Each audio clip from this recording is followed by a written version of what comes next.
Silakan duduk Bapak Ibu. Senin besok rupanya libur ya. Terus Selasa cuti bersama ya. Jadi liburan panjang ya. Tapi saudara boleh ada di tempat ini pada pagi hari ini, ada satu sukacita bisa boleh melihat Bapak Ibu semua pada siang hari ini. Nah, tema kita pada siang hari ini adalah mengelola konflik. Biasanya kalau kita dengar kata mengelola, terus langsung kita pikir uang gitu kan. Atau kalau mungkin yang biasa di kantor, resiko yang kita kelola. Tapi pagi hari ini kita akan sama-sama belajar bagaimana kita mengelola yang namanya konflik. Nah, ketika saya terima tema ini, saya jadi sadar bahwa konflik itu sesuatu yang perlu kita kelola. Bukan hanya urusan uang yang kita perlu dan harus kita kelola, tapi konflik pun ternyata perlu kita kelola. Makanya kita ketemu banyak sekali seminar yang mengajarkan bagaimana kita mengelola keuangan, betul? Tapi jarang kita ketemu seminar yang mengajar kita bagaimana mengelola konflik. Karena memang harus diajar dalam kehidupan. Jadi mungkin yang saya sampaikan pagi hari ini juga, ini menurut saya, saudara harus praktekkan dalam kehidupan saudara. Karena konflik kita berbeda-beda. Tapi pada dasarnya kita harus mengelola konflik itu menurut prinsip firman Tuhan. Saudara setuju sampai di sini? Makanya tadi saya bilang, selain keuangan, konflik itu pun ternyata perlu dan harus dikelola. Nah, yang membedakannya, kalau keuangan kita kelola dengan baik, tambah banyak. Tapi kalau konflik kita kelola dengan baik, tambah sedikit. Saudara bisa cermati ini? Kalau keuangan kita tidak kelola dengan baik, bisa tambah habis uang kita. Tapi kalau konflik kita tidak kelola dengan baik, bisa berpotensi tambah banyak. Tapi harusnya kita setuju siang hari ini bahwa konflik adalah sesuatu yang perlu dan harus dikelola. Kalau keuangan kita nggak bisa bantah, kita setuju itu perlu dikelola. Makanya ada financial consultant, financial advisor. Tapi kita mau belajar siang hari ini mengelola konflik. Nah, terus saudara tanya, bagaimana caranya? Nah, sebelum kita jawab pertanyaan ini, saya mau bawa kita untuk mengerti apa itu konflik. Sebelum kita dapat bagaimana kita mengelolanya. Nah, sebelum jawab tadi pertanyaannya bagaimana kita mengelola konflik, saya mau ajak saudara kita coba brainstorm.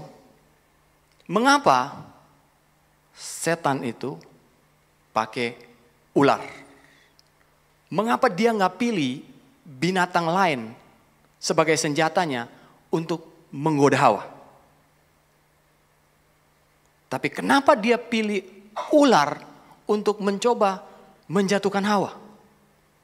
Nah, ternyata jawabannya di sini, Kejadian pasal 3 ayat yang pertama.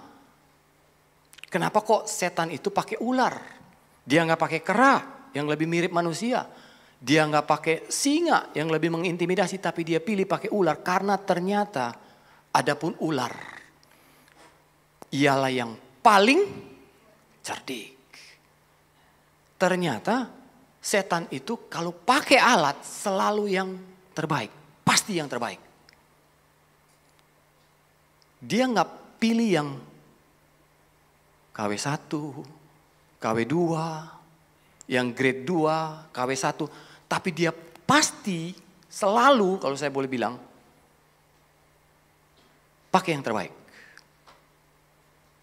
Sudah bisa bayangkan nih, setan aja pilih yang terbaik loh. Yang tadi dikatakan apa? Paling cerdik. Nah, sampai di sini. Berarti poin pentingnya setan itu selalu pakai yang terbaik. Nah, yang jadi masalahnya adalah ini. Coba, saudara teliti nggak dalam Alkitab ketika saudara membaca bahwa mengapa setan itu tidak pakai ular lagi setelah peristiwa itu? Coba renungin ini sebentar. Pernah saudara ketemu dalam Alkitab setan pakai ular lagi? Nggak pernah. Pertanyaannya tadi, kenapa dia hanya pakai ular satu kali? Dan terus sepertinya dibuang begitu aja. Nah, waktu saya renungkan ini, ada pengertian yang saya dapat. Dan jawabannya adalah karena setan telah menemukan alat yang lebih baik dari ular, yaitu manusia. Manusia adalah ciptaan yang terbaik, betul? Segambar dan serupa Allah, dan setan selalu pilih yang terbaik. Kita mesti ingat itu.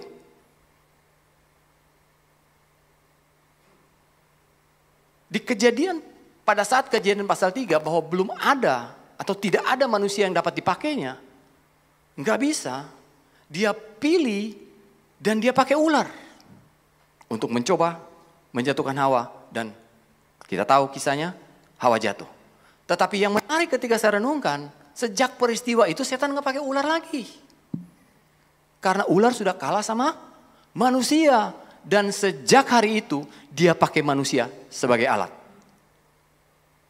Sampai di sini saudara terima dulu ya. Nah, apa tujuan saya menjelaskan ini? Bahwa kita perlu waspadai. Setiap kita bisa dipakai iblis untuk mencederai satu dengan yang lain lewat yang namanya konflik. Betul saudara? Saudara nggak mungkin lagi konflik sama ular kan?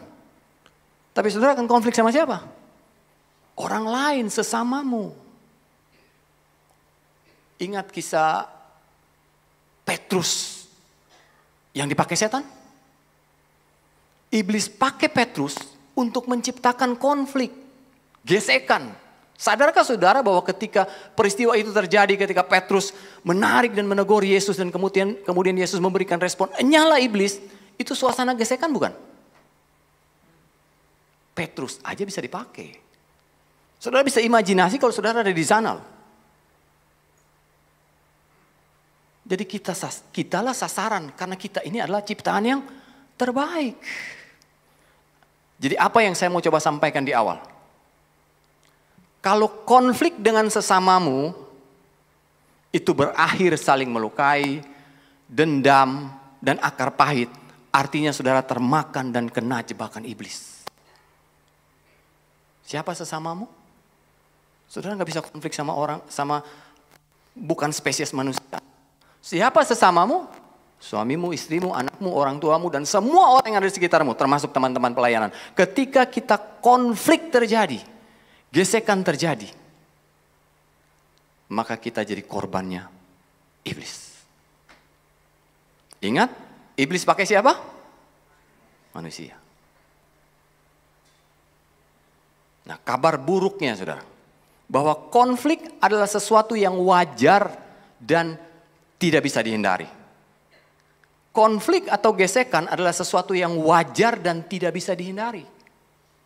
Sejauh apapun saudara menghindari konflik, konflik itu ada dalam keseharian kehidupan kita. Betul? Nentuin makan di mana aja bisa ribut kok. Karena kita nggak bisa hidup sendiri. Tadi saya cerita. Papa mama saya menikahnya udah hampir 60 tahun. Mereka usianya 82 dan 78. Saya pikir kalau udah menikah 60 tahun, gak bakal ada konflik. Tapi ada aja tuh. Ada yang udah menikah umuran 60-an tahun gitu? Atau punya papa gitu, ada? Masih ada gak sih konflik? Ada aja tuh. Ada yang satu gak, nah papanya Leni. Ada aja tuh, yang satu nggak sabar, yang satu pengen cepat-cepat, itu bisa terjadi gesekan loh saudara. Itu yang menikahnya udah hampir 60 tahun. Terus saya tanya sama saya, bagaimana dengan saya dan saudara? Yang menikahnya baru 10, 20, 30 tahun, masih ada konflik nggak? Jujur, muka-mukanya sih kita penuh konflik. Ada orang yang bilang begini loh, naik ke mimbar. Saya sejak menikah, sudah kurang lebih 50 tahun. Saya gak pernah konflik sama istri saya. Ketika dia ngomong begitu saudara, Saya bilang, saya pengen cari tahu punggungnya udah tumbuh sayap belum? Jangan-jangan udah jadi malaikat. Konflik itu selalu ada dalam kehidupan kita. Dan tidak bisa dihindari. Artinya pilihannya dihadapi.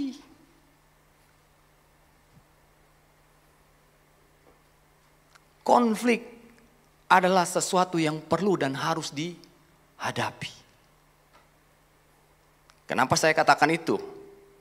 Karena kalau saudara konflik dan saudara malah lari berusaha mengabaikannya, kita tidak punya usaha untuk dibicarakan, untuk diselesaikan.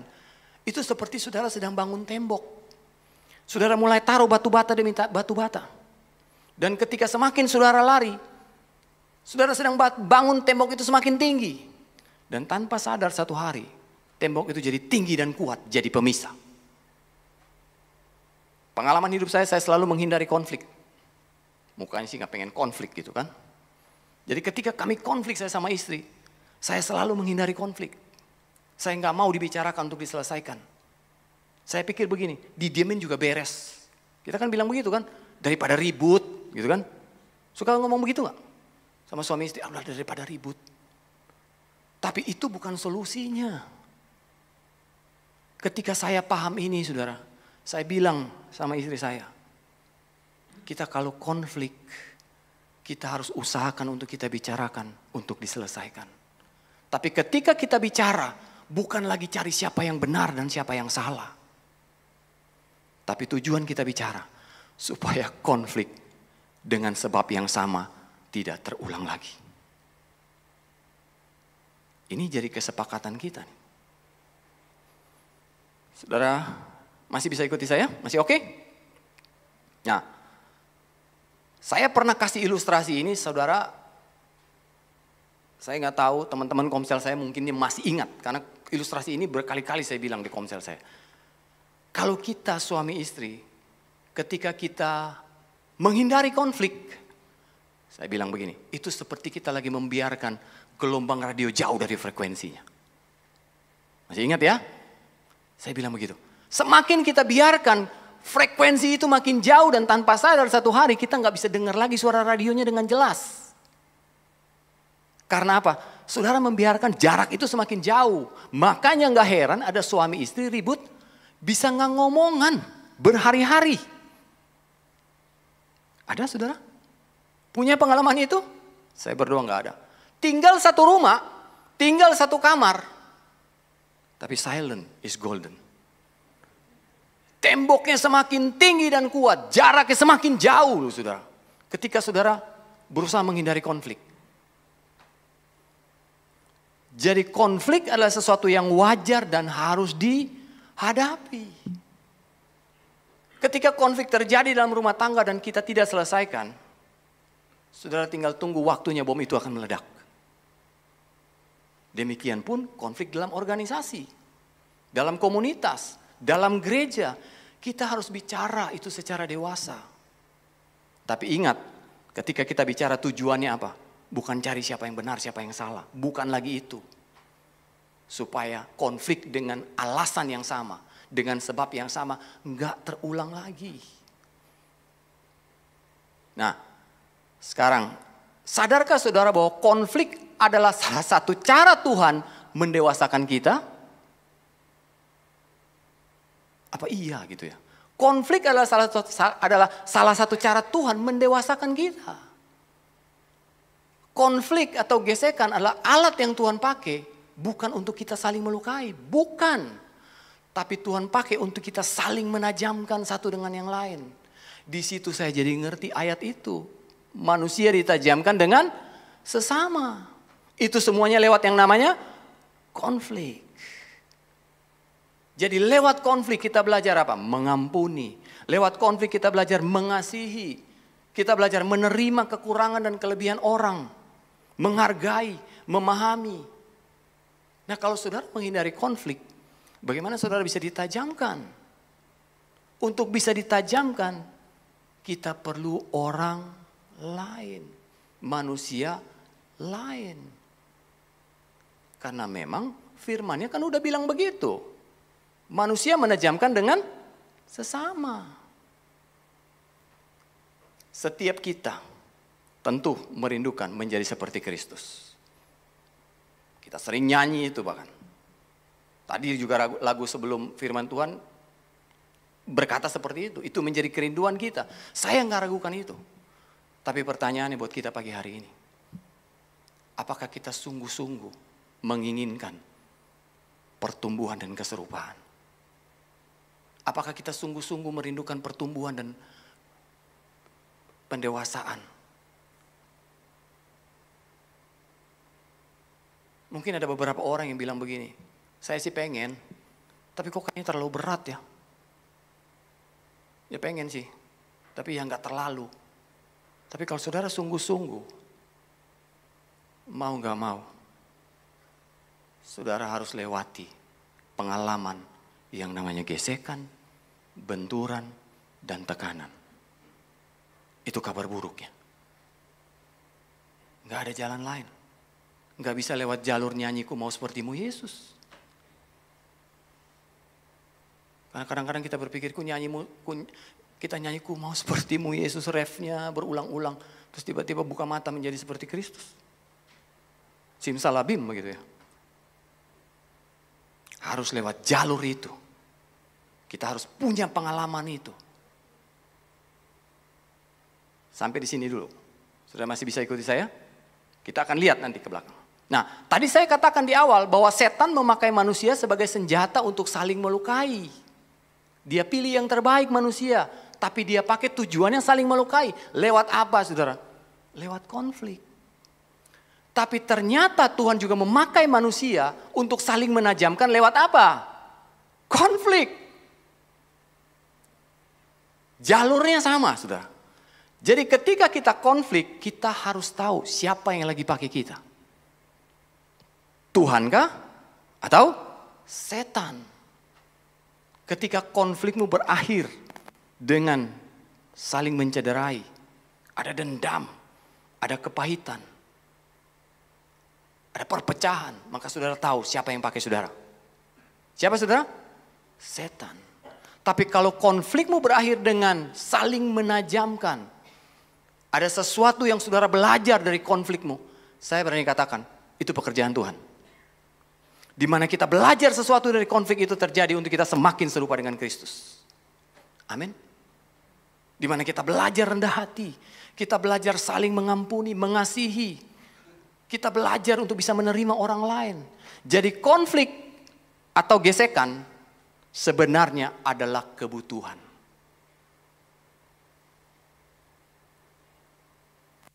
Berarti dengan kata lain, ada peristiwa-peristiwa dalam kehidupan kita yang kita butuh yang namanya konflik. Karena konflik adalah kebutuhan. Untuk apa? Untuk bertumbuhnya karakter Kristus dalam diri orang percaya. Kalau kita menghindari konflik, kalau kita anti sama konflik, nggak mungkin saudara bertumbuh dalam sisi karakter.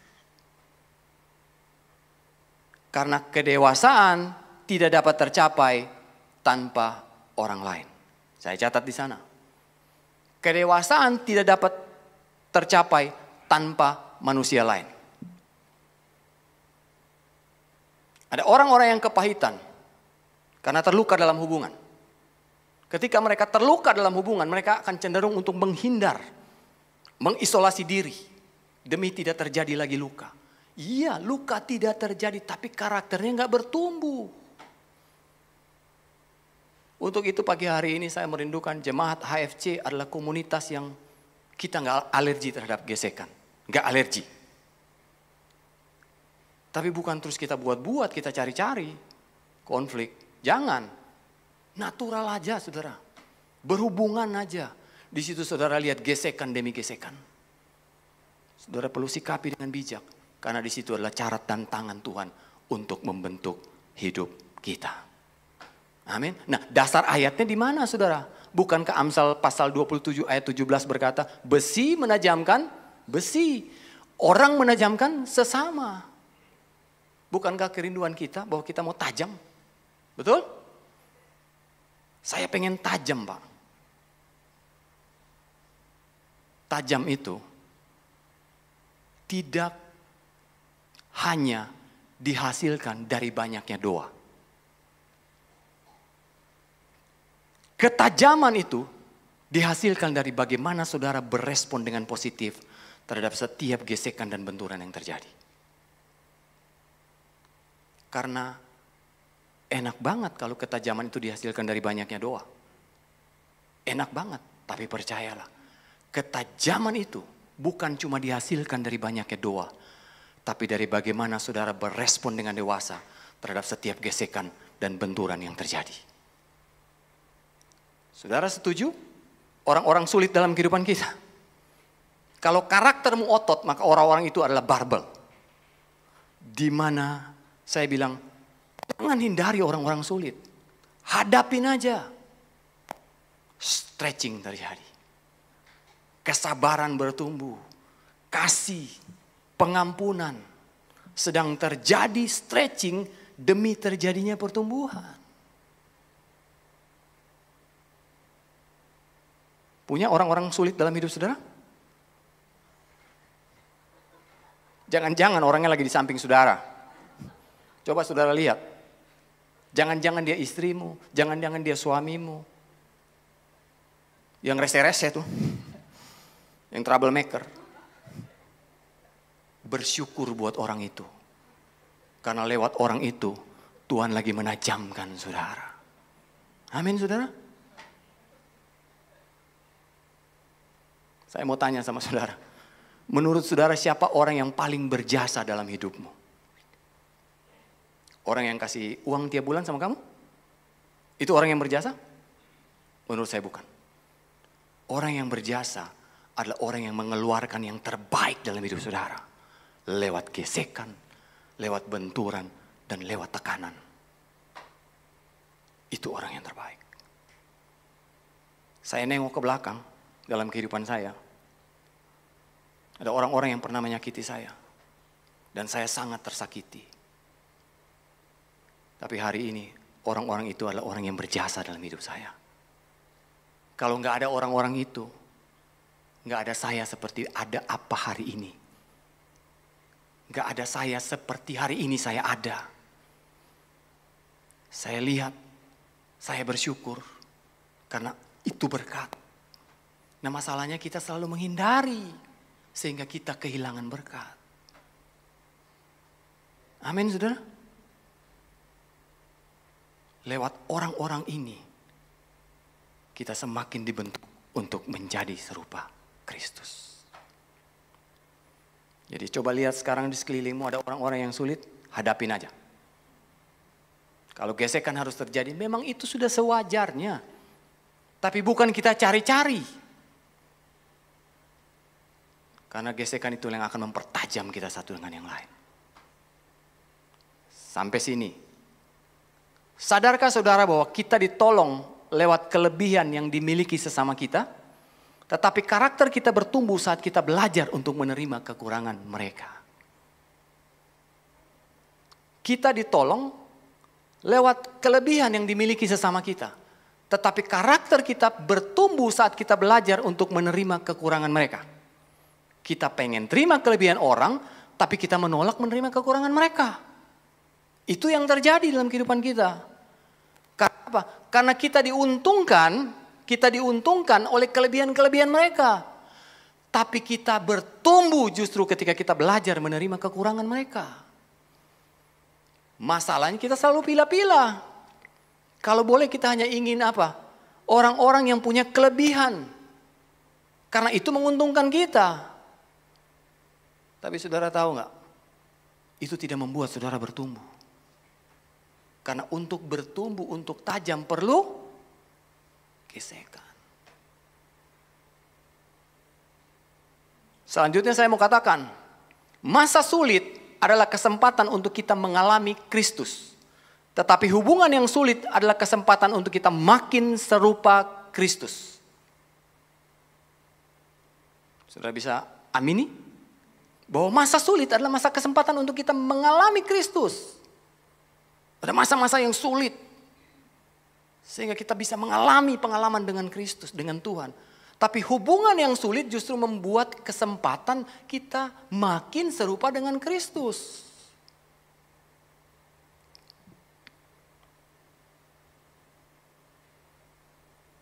Sekarang saya harus balik ke pertanyaan kita tadi yang di awal yang kita belum jawab.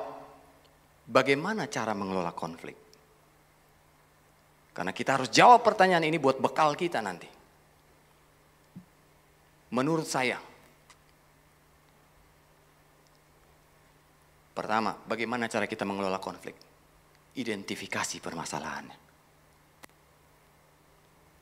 Kita perlu tahu titik masalahnya di mana dan apa penyebabnya sebelum kita tangani.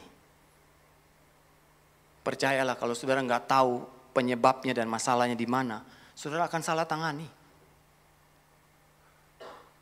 Saudara mau obatin orang sakit perut, mungkinkah saudara kasih obat sakit kepala? Gak bisa. Jadi poin pertama, saudara harus identifikasi, kita harus identifikasi permasalahan. Kita harus temukan penyebab-penyebabnya.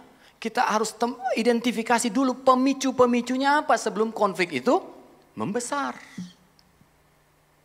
Itu poin pertama. Identifikasi permasalahan. Nah, poin kedua, rubah sudut pandang. Apa maksudnya? Kita perlu merubah sudut pandang bahwa konflik bukan lagi sarana untuk saling melukai. Kalau selama ini kan kita berpikir gini, kalau konflik berarti saya harus mencederai dia lebih daripada saya dicederai. Kita harus merubah itu, bahwa konflik bukan sarana untuk saling mencederai, tapi sarana untuk saling menajamkan. Karena tadi saya bilang, kalau kita tidak merubah sudut pandang ini, saya akan berusaha berpikir bagaimana saya bisa mencederai dia lebih lagi dan lebih lagi. Karena kata dari konflik itu adalah benturan.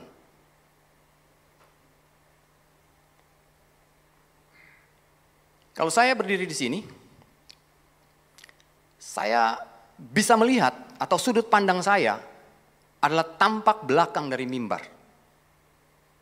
Untuk saya bisa melihat tampak depan dari mimbar, saya perlu merubah sudut pandang saya. Betul? Untuk merubah sudut pandang saya harus merubah posisi saya. Seperti ini. Sehingga saya bisa melihat tampak depan dari mimbar. Perubahan posisi saya mengakibatkan perubahan sudut pandang. Perubahan sudut pandang mengakibatkan fokus saya melihat jadi berbeda. Saya tidak lagi melihat konflik sebagai sarana untuk saling melukai. Tapi saya lihat konflik seperti yang Tuhan maksudkan. Saya lihat konflik dari sudut pandang Tuhan. Amin. Nah, dasar ayatnya di mana? Wahyu 4 ayat 1 bilang begini. Kemudian daripada itu aku melihat. Ini penglihatan yang didapat oleh Yohanes di Pulau Patmos. Kemudian daripada itu aku melihat. Sesungguhnya sebuah pintu terbuka di surga. Dan suara yang dahulu yang telah kudengar berkata kepadaku seperti bunyi sangkakala. Apa katanya? Naiklah. Naiklah. Ini memberkati saya. Naiklah kemari. Kenapa Tuhan tuh pengen ngajak saudara, pengen ngajak Yohanes naik? Naiklah kemari. Saudara bisa tangkap ini ya. Berarti posisi Yohanes di mana? Di bawah. Maka Tuhan bilang, naik kemari, naik ke atas. Untuk apa? Supaya dan aku akan menunjukkan kepadamu. Berhenti sampai di situ. Berarti kalau Yohanes nggak naik, Yohanes nggak pernah bisa lihat apa yang Tuhan lihat. Nah, hari ini seringkali yang kita butuhkan bukan merubah apa yang kita lihat, tapi merubah bagaimana cara atau sudut pandang kita melihat. Dan Tuhan bilang apa tadi? Naik. Bahasanya apa? Upgrade rohanimu, bertumbuh. Dan ketika engkau bertumbuh dalam iman, maka posisimu akan berubah. Ketika posisimu berubah, maka sudut pandangmu berubah. Amin.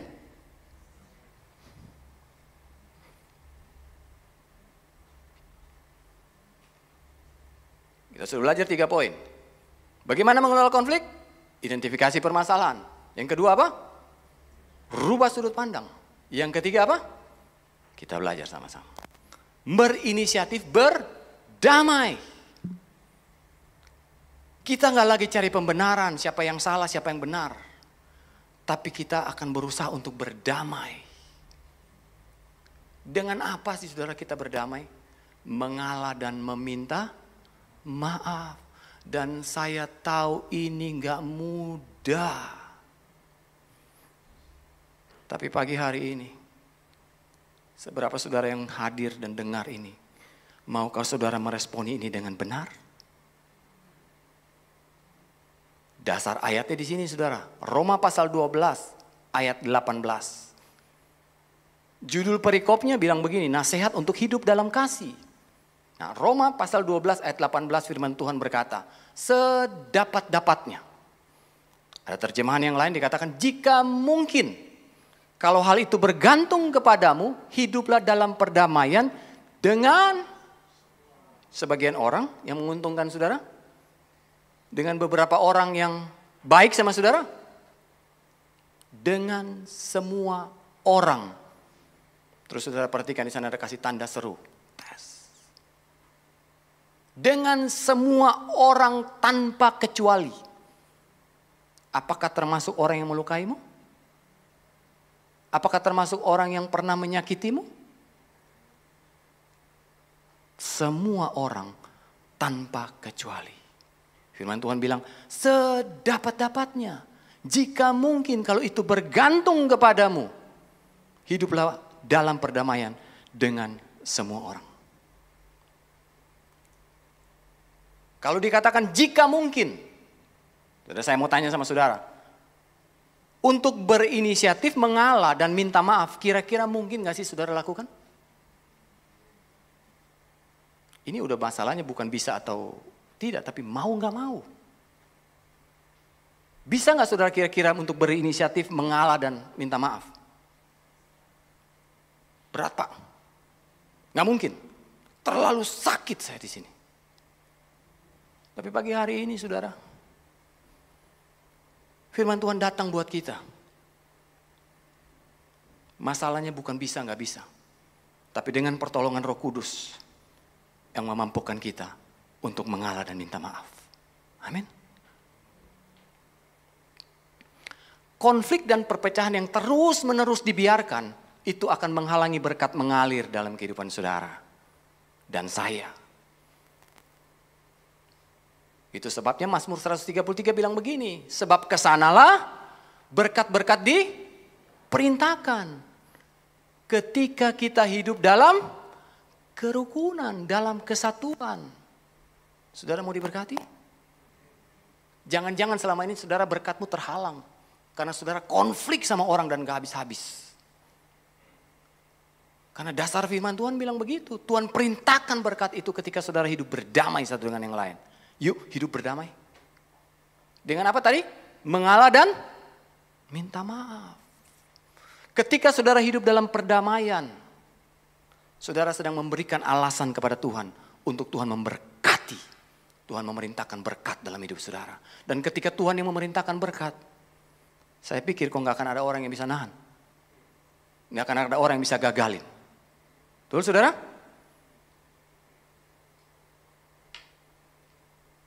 Nah, ini saran dari saya ketika konflik terjadi. Yang pertama, biasakan meminta maaf sebagai gaya hidup. Setuju saudara? Untuk melakukan ini saudara perlu kerendahan hati. Saudara dengar kata-kata saya, maaf itu berapa huruf sih? M-A-A-F, 4 huruf. Tapi untuk ngucapinnya perlu kerendahan hati tingkat tinggi. Ada suami-suami yang lebih rela beliin barang mahal daripada say sorry. Saya punya pengalaman itu dari beberapa orang yang saya temuin. Mereka gak rela untuk minta maaf loh. Jadi seakan-akan beli barang itu jadi pernyataan minta maaf. Untuk ngomong maaf itu berat banget. Dia rela beliin tas puluhan juta buat istrinya. Sebagai tanda minta maaf. Tapi kalau untuk ngomong, perlu kerendahan hati. Maafkan, ada orang tua yang kita salah. Tapi kita pantang minta maaf pada anak-anak kita. Perlu kerendahan hati untuk mengucapkan kata yang 4 huruf ini. Makanya tadi saya bilang, saya tahu ini gak mudah.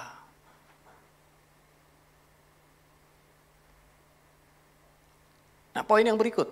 Ini saran saya. Saat datang meminta maaf, sadarkah saudara bahwa kita sedang menghancurkan tembok pemisah?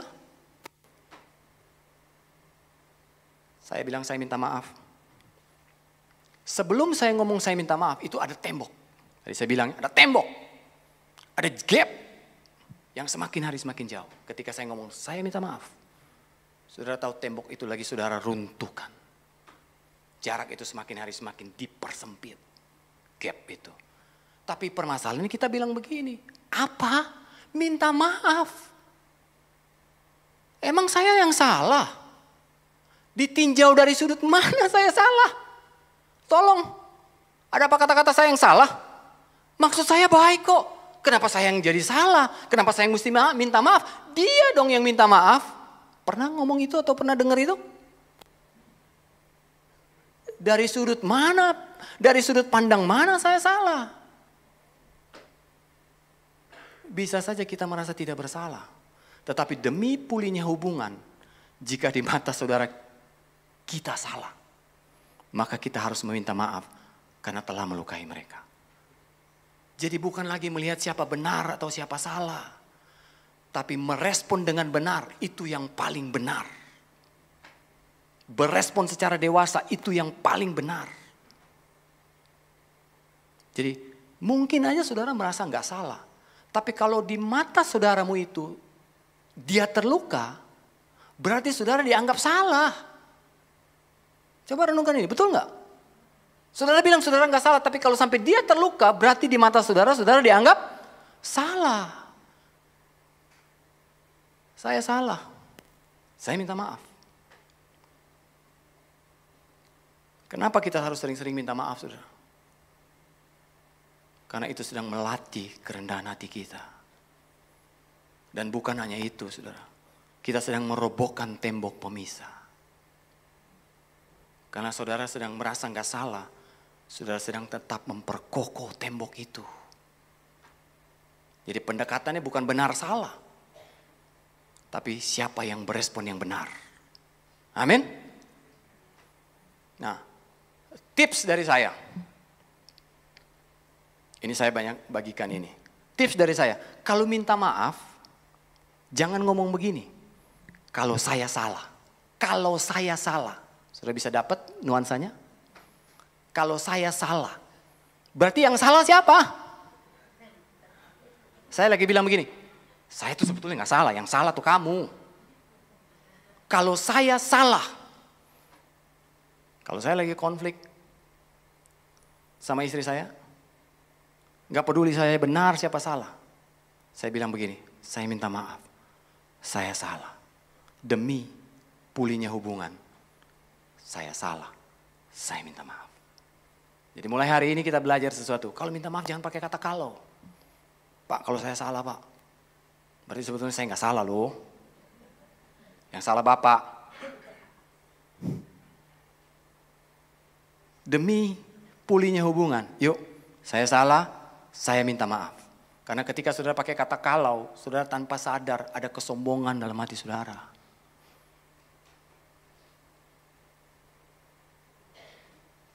Itu poin ketiga.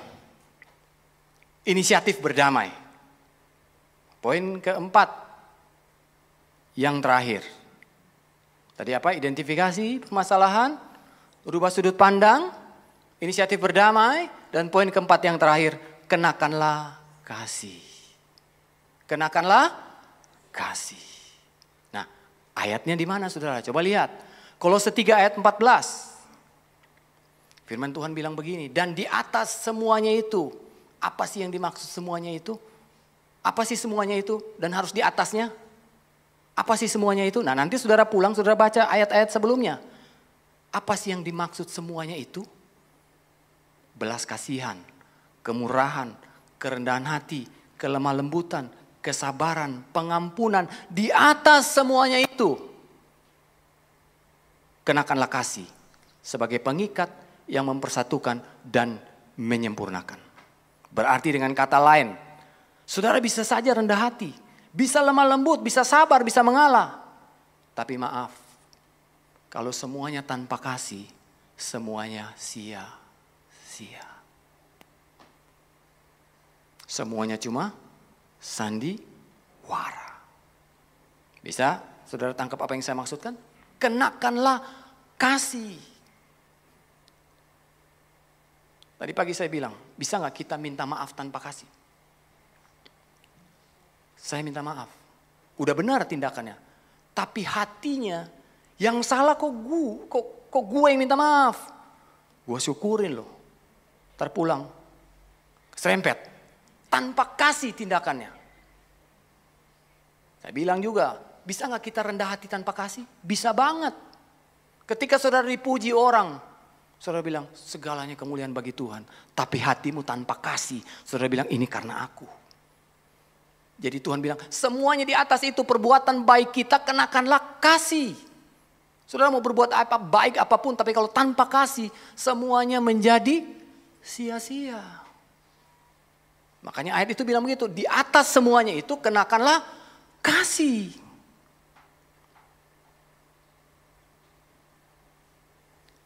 Saudara setuju tidak? Atmosfer kasih dan atmosfer konflik itu bisa kita rasakan. Setuju? Saudara pernah gak ke rumah orang, saudara ngobrol 10 menit, 15 menit, terus saudara bisa berasa tuh, ini kayaknya lagi ribut nih sama mamanya. Ini lagi ribut nih sama istrinya. Ngomongannya gak enak. Pernah punya pengalaman itu? Atau saudara hadir di rumah orang, saudara bisa merasakan atmosfer kasih. Ada sukacita.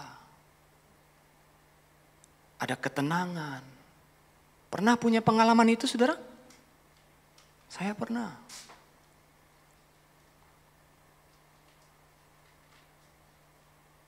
Saya cerita.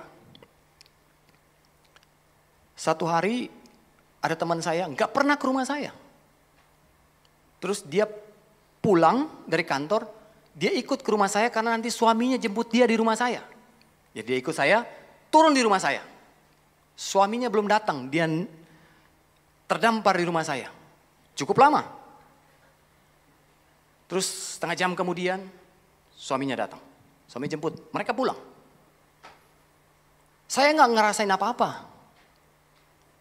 Tapi terus beberapa hari kemudian dia bilang begini, Her, saya di rumah kamu kurang lebih setengah jam, kok saya merasa sukacita ya. Saya merasa damai, saya pengen nih kayak begini. Atmosfer kasih itu bisa dirasakan loh saudara. Orang masuk dari gereja kita, orang bisa merasakan atmosfer itu. Di mana kita melihat antara pemimpin dengan pemimpin begitu saling mengasihi. Orang bisa merasakan itu saudara. Mungkin saudara bisa pungkiri, tapi saya bilang itu bisa dirasakan. Coba kalau kita gontok-gontokan, konflik sana sini. Orang masuk di gereja kita berasa suasana atmosfer konflik itu. Dan minggu depan mereka gak datang lagi. Percaya sama saya. Nah, apa maksudnya kenakanlah kasih di atas semuanya itu? Kalau saudara sulit mengasihi seseorang, ingatlah betapa sulit Tuhan mengasihi saudara. Dia yang kudus, yang sempurna, dia harus mengasihi saudara dan saya yang berdosa. Tapi toh dia putuskan untuk tetap mengasihi saudara dan saya. Kenakanlah kasih yang sempurna itu di atas semuanya. Di mana saudara dan saya yang sebetulnya gak layak untuk terima kasih itu. Hanya oleh karena pengampunan dan belas kasihan kita dapat menerima kasihnya. Kasihnya itulah yang memampukan saudara dan saya apa? Untuk mengasihi, untuk mengampuni, untuk berdamai dengan orang lain. Sehingga orang bisa merasakan atmosfer kasih dari kehidupan kita. Amin. Sebentar lagi saya selesai. Jadi pagi hari ini, kita sudah sama-sama belajar untuk membekali kita. 4 hal yang harus kita lakukan untuk kita mengelola konflik. Identifikasi permasalahan. Yang kedua, rubah sudut pandang. Yang ketiga, yuk berinisiatif berdamai. Yang keempat, kenakanlah kasih. Main musik boleh maju ke depan. Saya mau tutup dengan kesaksian. Kesaksian yang sama saya cerita di ibadah pertama. Tahun-tahun pertama ketika kami merawat anak kami Esther. Itu adalah tahun-tahun yang penuh dengan tantangan. Struggle. pressure, stres, hektik, apalah saudara ngomong, ada di sana semuanya. Saya bisa nggak hadir pernikahan anak saya yang pertama loh. Anak yang pertama saya nggak hadir, karena saya di luar negeri. Kami tinggal di luar negeri berbulan-bulan. Itu suasana yang sangat nggak enak. Ada kemo, ada transfusi, ada MRI, ada X-ray, dan berbagai macam. Penuh tantangan tahun-tahun pertama untuk kami lewati, berat. Saya harus katakan, kita nggak punya pengalaman di negeri orang. Mau nyari pisang goreng aja susah. Saya mau nyari karet gelang aja saudara, susah saya dapatkan di sana. Penuh dengan tantangan untuk kami lewati saudara. Kami bagi tugas, saya dan istri. Saya tugasnya urusan rumah sakit, urusan dokter, urusan obat, dan urusan pembayaran. Istri saya, kita bagi tugas. Tugasnya dapur. Dia harus masak makanan yang bisa dimakan sama Esther. Bukan hanya itu, alat-alatnya harus steril. Makanannya harus tepat, gak boleh salah. Gak boleh makanan yang disimpan. Harus habis. Kalau gak habis, saya ngabisin. Kita bagi tugas. Hari berganti hari jadi minggu, minggu jadi bulan. Kami lewati saudara. Satu hari, saya minta tolong sama istri saya untuk bantu saya tugas saya. Saya nggak ingat tepatnya apa. Kalau nggak salah saya minta tolong dia untuk tanya obat sama dokter. Itu tugas saya kan. Siang yang kami pulang ke apartemen, saya tanya sama dia, kamu udah tanya belum Mam? Dia bilang apa? Saya lupa. Istri saya sama anak-anak saya paling tahu, saya paling gak suka sama orang lupa. Makanya ketika saya lupa, saya akan merasa sangat bersalah. Maka saya punya kebiasaan untuk mencatat apa yang saya harus kerjakan. David tahu. Dia bilang, saya lupa. Itu saya marah banget loh saudara. Saya bilang, kamu tuh gak ngertiin saya ya. Saya udah begitu sibuk. Saya belum lagi meeting online sama kantor. Saya masih kerja waktu itu. Saya bisa meeting online di kamar rumah sakit. Di tempat dokter saya pakai headset begini. Orang gak tahu saya di mana. Saya bilang kamu tuh kok gak bisa bantu saya sih hanya untuk urusan itu. Kamu tuh gak berguna. Saya bilang begitu. Marah saya. Itu siang. Sore. Malam tibalah waktu untuk istirahat. Biasanya kita berdua bareng sebelum kita istirahat. Malam itu dua-duaan diam, gak ada yang inisiatif untuk ajak doa. Karena saya masih marah, saya masih kesel. Itu suasana di atmosfer itu kalau seperti ada meriam begitu. Karena mungkin saya gak bisa marah sama orang lain, tapi pelampiasan saya sama istri saya. Saya marah banget. Saya bilang kamu tuh kok gak bisa ngertiin sih, cuma minta tolong itu. Kamu tuh gak berguna. Dia diam aja loh. Saya pikir dia akan minta maaf sama saya. Tiba-tiba dia balik badan saudara. Dia bilang begini, kalau saya gak berguna, besok saya beli tiket saya pulang. Titik. Dia ulang lagi, kalau saya gak berguna, besok saya beli tiket saya pulang. Sambil nangis. Dia nangis saudara.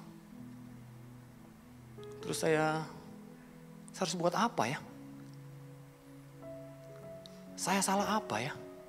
Kok sampai jadi begini gitu.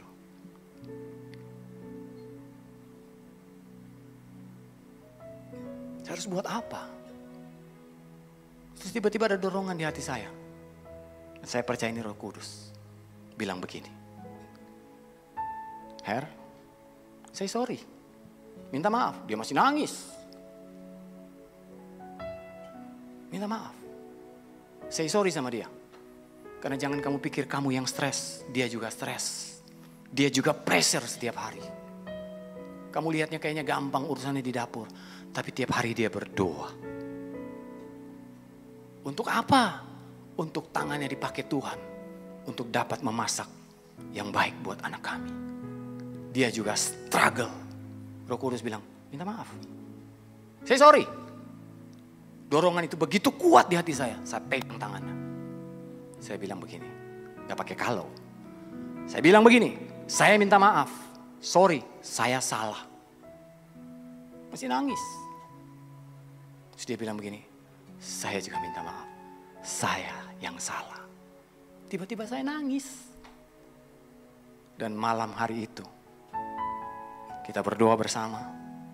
Kita saling mengampuni. Sejak hari itu, besok kita lewati hari demi hari. Masih ringan, masih berat. Tapi iblis tidak tinggal diam, saudara. Beberapa bulan kemudian kita konflik lagi. Dengan penyebab yang hampir sama. Di mana dia waktu itu bukan lupa, tapi dia belum melakukan. Dia ingat apa yang saya minta tolong. Urusan pembayaran atau apalah gitu ya. Yang menjadi tugas saya. Dia seakan-akan tuh menunda. Saya marah lagi, saudara. Saya banyak sharing ini loh, saudara, buat orang-orang yang lagi nemenin orang sakit. Karena iblis pakai celah ini untuk menghancurkan kita. Karena ketika kita merawat orang sakit, kita jadi sensitif. Saya marah lagi. Ngamuk lagi. Siang, sore, malam, tidur lagi kita. Baringan lagi. Tapi kali ini gak diam-diaman. Kita mulai adu argumentasi siapa yang benar, siapa yang salah. Kamu tuh gak ngertiin saya ya. Saya udah begitu repot, kamu cuma diminta tolong begitu aja gak bisa. Kamu dong yang gak ngertiin saya. Kamu gak tahu apa susahnya saya, betapa susahnya saya harus ke pasar tiap pagi, mikirin besok makan apa. Kamu ngertiin dong saya. Saya cuma lupa begitu aja kok. Pending begitu aja tuh kamu marah begitu sih. Terus tiba-tiba hati saya tuh bilang begini. Kamu mau ribut? Jadi ditantang. Kamu mau ribut? Bukankah kamu sudah belajar dari pengalaman sebelumnya?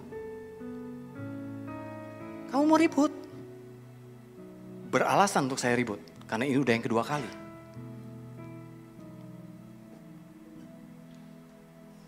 Roh Kudus ingatkan saya bilang begini. Kamu udah punya pengalaman melewatinya.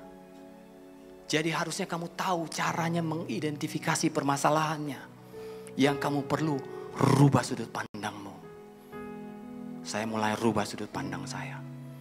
Saya mulai inisiatif berdamai. Saya pegang tangannya lagi. Saya bukan pegang rambut untuk dijambak ya. Saya pegang tangan. Saya bilang begini. Mom, I'm sorry. Kalau ada kata-kata saya yang menyakitkan kamu. Saudara tahu ketika saya ngomong itu. Suasana hati saya begitu sejuk. Ada tembok yang saya robohkan. Saya bilang begini. Kalau bisa lihat di alam roh, kita nih naik kelas, Mam. Saya bilang begitu. Kita nih naik kelas. Untuk mata pelajaran apa? Kesabaran, mengasihi, saling menerima kelebihan dan kekurangan satu dengan yang lain. Mengampuni, kita naik kelas loh, Mam. Saya bilang begitu. Di alam roh, saya nggak lihat, cuman saya ngomong begitu. Spesifik, tepat seperti apa yang saya katakan ini. Kita naik kelas loh, Mam. Karena kalau kita berantam, ada oknum yang bergembira, yaitu iblis. Tapi kita naik kelas untuk mata pelajaran itu tadi. Jadi kalau nanti sampai kita konflik, saya bilang ini, tolong cari konflik dengan penyebab yang berbeda. Karena penyebab yang sama kita sudah naik kelas. Kita nggak boleh ulang lagi mata pelajaran itu, kita sudah lulus. Jadi harus cari penyebab yang berbeda supaya kita semakin belajar ditajamkan. Malam itu kami berdamai lagi. Besoknya berat lagi lewati. Tapi di situ saya lihat pimpinan dan penyertaan Tuhan yang sangat sempurna. Kami bisa ketemu dengan orang-orang yang tepat. Dengan waktu-waktu yang tepat untuk menolong kami. Orang yang menguatkan kami. Orang yang mendoakan kami. Orang-orang yang mensupport kami. Tuhan kirim dengan cara Tuhan. untuk kami melewati bulan jadi bulan. Tahun kami lewati. Sampai terakhir kemarin 20 Maret Tuhan panggil pulang Esther.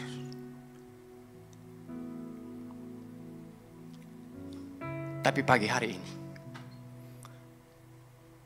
saya berani berdiri di sini dan saya berkata, kami tahu sekarang Tuhan turut bekerja untuk mendatangkan kebaikan. Baik yang baik maupun yang kelihatannya sepertinya tidak baik. Semuanya untuk mendatangkan kebaikan buat kami. Yuk kita bangkit berdiri.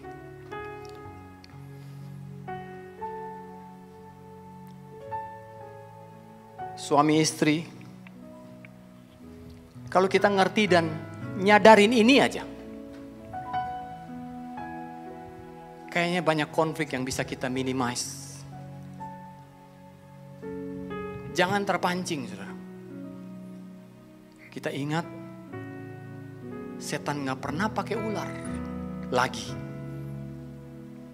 Anjing, kucing, gak pernah. Dia punya alat yang lebih baik dari ular, yaitu apa? Manusia. Hati-hati, berjaga-jaga. Saya berdoa siang hari ini. Apa saya sampaikan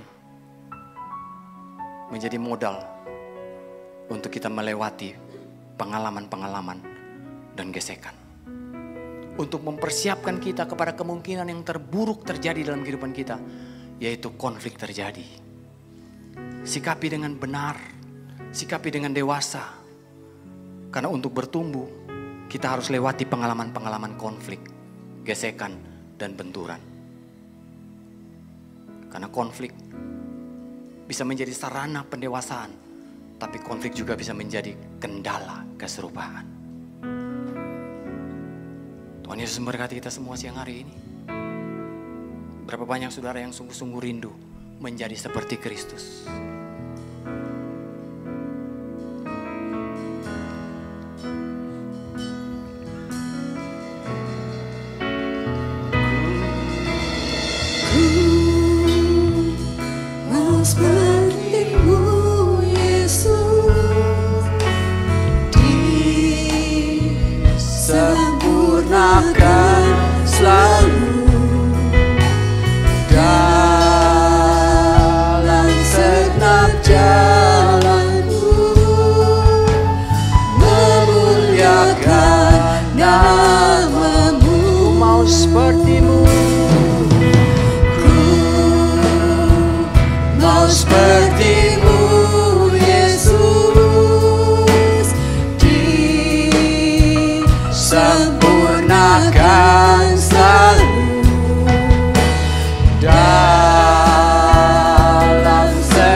Kata karakter berasal dari kata dasar bahasa Yunani yang berarti dipahat. Suatu hari ada seorang pemahat lagi jalan-jalan. Dia lihat ada sebongkahan batu yang besar. Namanya pemahat, dia ambil batu itu. Dia bawa pulang. Dia ambil alat-alat pahatnya. Dan singkat cerita, batu itu menjadi sebuah patung yang indah. Teman-temannya datang. Mereka mengagumi patung itu. Patungmu hebat, luar biasa, bagus banget, indah banget. Semua teman datang dan berkata yang sama. Tapi tahukah saudara apa yang dijawab oleh si pemahat ini? Ini memberkati saya. Dia bilang begini, saya gak pernah buat patung itu. Yang saya lakukan cuma buang bagian-bagian yang tidak perlu dari batu itu. Kalau saudara sungguh-sungguh ingin merindukan seperti Kristus, maukah saudara diproses untuk dibuang bagian-bagianmu yang tidak berguna itu? Lewat apa? Lewat konflik. Izinkan itu terjadi, tapi sikapi itu semuanya dengan benar. Sehingga ada karakter Kristus yang keluar dari hidupmu.